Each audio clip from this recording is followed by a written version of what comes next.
ल है,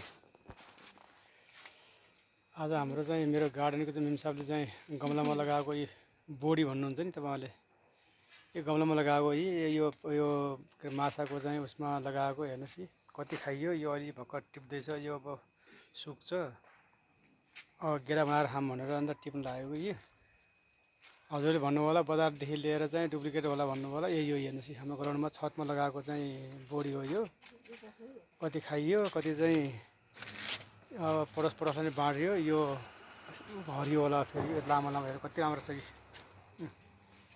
हेर्नुहोस्। यो अर्ग्यानिक हो। यो सिन्टेक्स, यो पुरानो हाम्रो चाहिँ पानीको ट्याङ्की पुरानो भएको थियो, त्यो चाहिँ कटपिस गरेर राखिदिएको यसमा।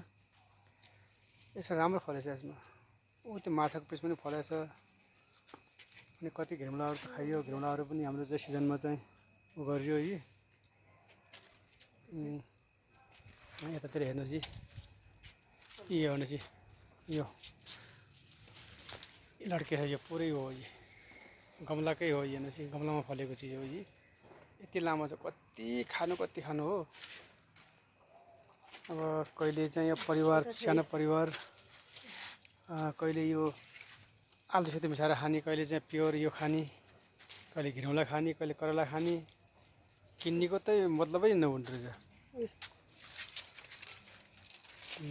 त्यो भए मिहिनेत गर्न जरुरी छ। मिहिनेत भन्दा नि अब टाइममा सिजनमा चाहिँ हल्का मिहिनेत गरेपछि चाहिँ खाना पाइयो, अर्ग्यानिक खाना पाइयो। त्यही हो।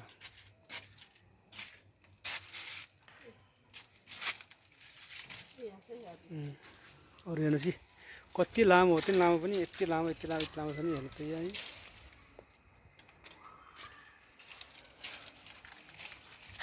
यो चिज चाहिँ आलु भन्ने चिज सबै मिक्स गरेर खाना मिल्दो रहेछ। त्यो भएर आलु चाहिँ मिक्स गरेपछि यो 2-3टा पिस टिपे पनि मिक्स गरेर खायो।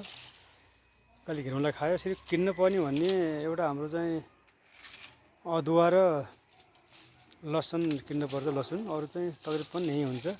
खुर्सानीहरू, निम्बुहरू भयो, फलफ्रुटहरू, स्ट्रबेरी, तल स्ट्रबेरी छ। ड्रागन फ्रुट त्यहाँ लगाएको छ। यहाँ त्यहाँ ड्रागन फ्रुट पनि अब 1 सालपछि पनि खाने हुन्छ हो।